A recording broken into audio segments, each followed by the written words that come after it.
What is up, people of the internet? It is me, Real American, back in with a new video. And today, it is time that we take a look at the 2024 Republican presidential primary. As guys, for the first time since 2016, the Republican Party will in fact have debates. This was announced a couple months ago that the GOP will host a few debates here and there.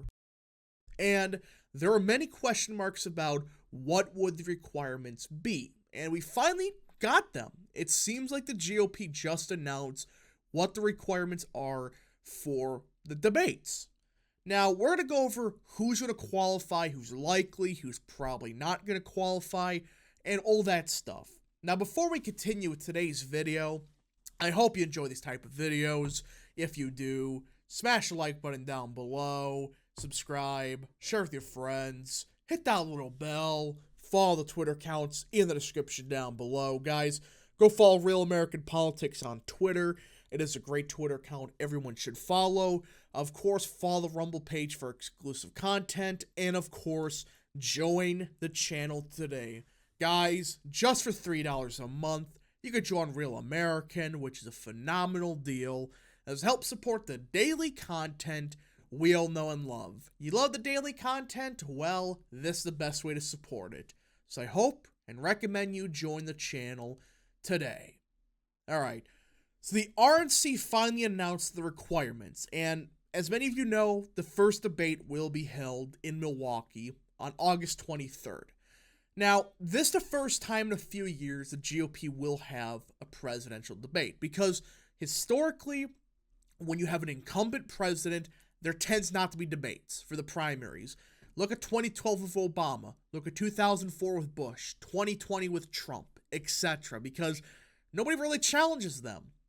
Now, this is a little bit of a unique circumstance because we have a former sitting president running for a second term, non-consecutive. It's the first time since Teddy Roosevelt. Teddy Roosevelt tried for a second term, and yeah, we all know how that went. But really, this is more closely related to Grover Cleveland back in the 1890s when he lost the re-election, came back 4 years later, and won. It's not kind of like Teddy Roosevelt, but, you know, he won his election, that he didn't run again, but technically that was a second term. Either way, it is a very rare circumstance when you have a former sitting president running for non-consecutive second term. Very rare. It basically never happens. Well, now it's happening, and President Trump, of course, is the current frontrunner. Now, when you look at the requirements, I gotta say, the RNC has a very reasonable requirement, mostly. There's a couple requirements here and there that I have my disagreements with, but let's go over it. Candidates will have to garner donations from at least 40,000 national contributors and poll consistently above 1% in 3 national polls or 2 national polls and a state poll. According to the RNC's announcement, candidates must secure donations with at least 200 unique donors per state or territory in 20-plus states and or territories. And this is my problem. This donation stuff. I understand you want to make sure there needs to be some requirement, but 40,000? You know, I think that's a bit excessive. I understand you want to weed out the clowns, like, you know, the guy from Rhode Island who was a mayor. I understand that, but just use this rule. They need at least 200 unique donors per state, or just make it 4,000 donors. 40,000, I think, is kind of pushing it because we do have a couple candidates about to enter the race probably within this week. The candidates will have until August 21st, 48 hours before the debate, to meet the criteria. Polls conducted prior to July 1st won't count toward qualification. And I do like that. That a poll from, you know, January of 2021 wouldn't count. I agree with that because theoretically, at that point, you know, Liz Cheney or Mitt Romney could enter and then just join and, like, suddenly be able to qualify for the debate. You know, I agree with that. But again, I do not, relatively speaking, I do not agree with the 40,000 donor limit. I think it should be like 4,000, or just use this rule. They need 200 donors per state, which I think's, that's reasonable. Like, you shouldn't be from, like, Larry Elder, who's from California, and he gave like 40,000 donation or donors just from California itself. That's what I'm saying, and I disagree with the donation part, but outside of that, I do agree with this. The new standards appear designed to prevent the free-for-all circus-like debates that occurred in the 2016 primaries. Though it's too soon to know which candidates will clear the thresholds, their criteria will likely be difficult for at least some hopefuls to clear. And this is my problem. I think there should need to be a, something. Just not this, 40,000 donor limit. They're purposely doing that to weed out some of the candidates.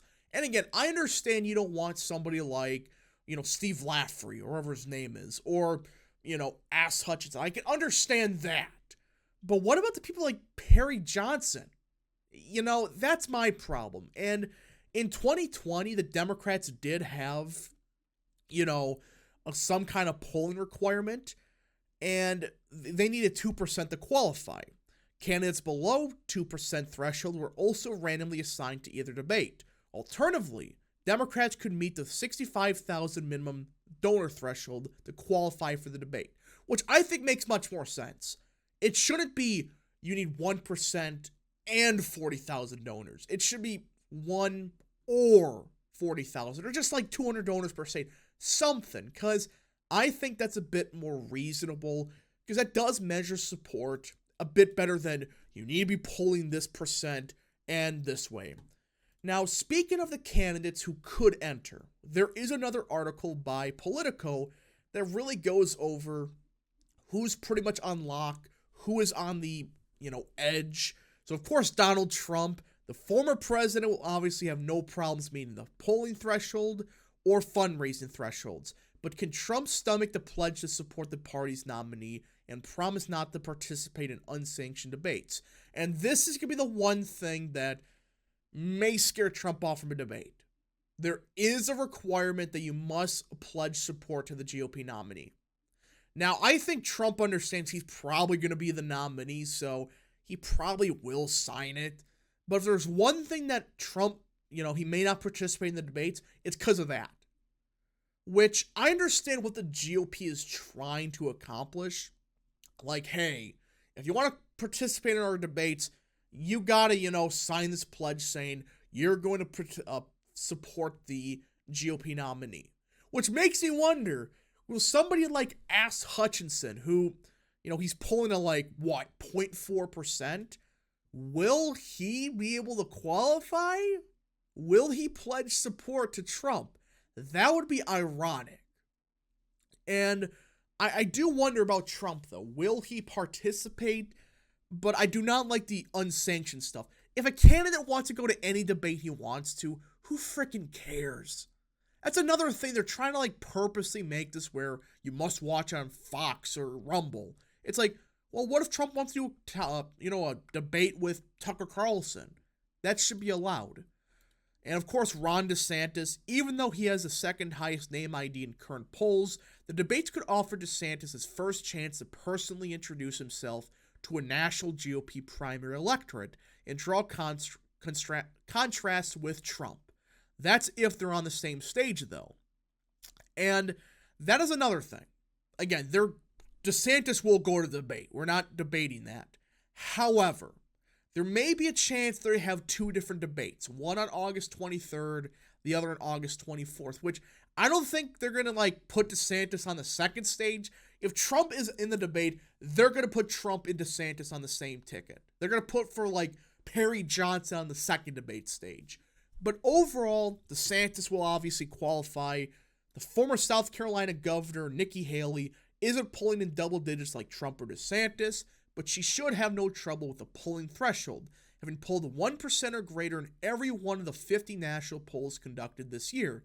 A Haley spokesperson said she reached the fundraising mark earlier this year. Yeah, again, Nikki Haley, she is polling 5-6%, but, it's low, but it's still, she's going to reach it. And of course, she meets the contributor donation threshold. So don't worry about that. Tim Scott, he's obviously going to qualify. Ramaswamy. And again, this may be the surprise of this cycle. Ramaswamy has hit at least 1% in the last 8 polls listed by RCP, and 17 in the last 18.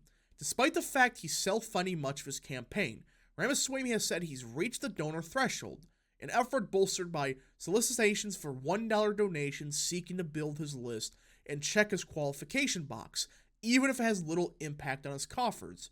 Ramaswamy said in a statement Saturday that he has reached some 43,000 donors and crossed the debate threshold in May, noting the debates are a crucial step for the GOP to define the agenda.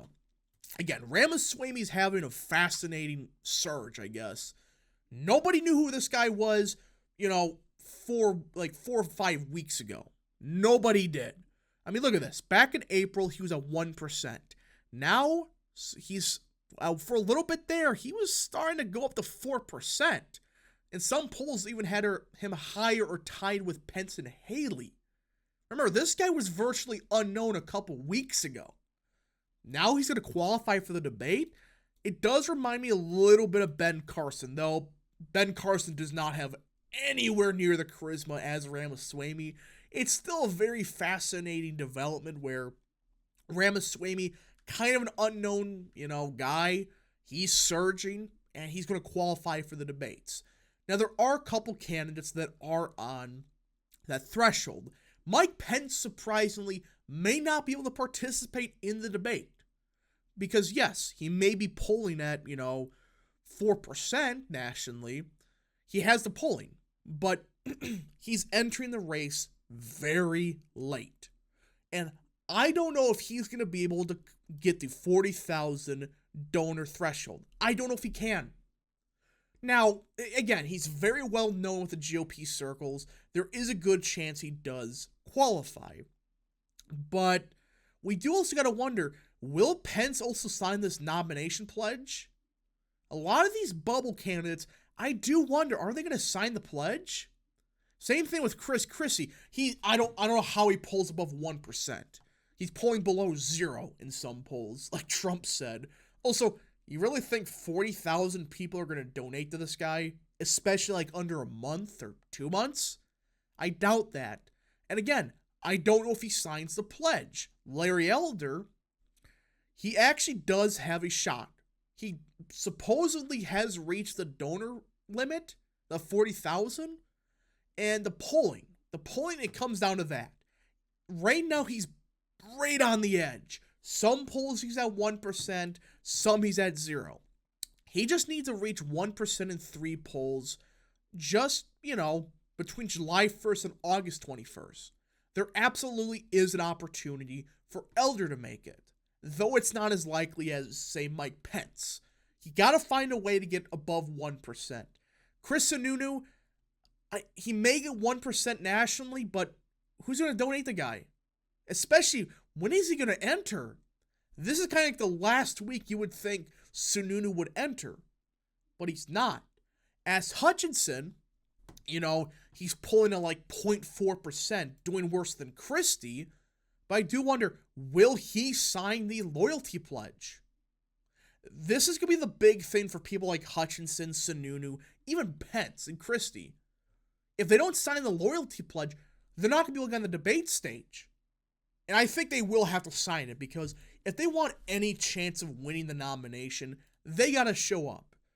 And, of course, there's 4 other candidates that could potentially, get on it. Doug Burgum, no chance. He's pulling at like 0.1%. Perry Johnson, I think he's getting shafted. I think a lot of people are sleeping on him, especially in Iowa. I think with Perry Johnson, I believe that he should be on the debate stage. He has spent quite a bit of money, and if you pulled him in Iowa, he probably is doing like 3-4%. But sadly, I think they're kind of shafting him because, people still don't really know who the guy is, but sadly, Ryan Binkley, I have no clue who that is, and Will Hurd, of course, is going to run. It's like, dude, You're an unknown congressman from like Texas 23rd or wherever it was from like 5 years ago. You really think you can oust Trump? You're crazier than Chris Christie. How is that even possible?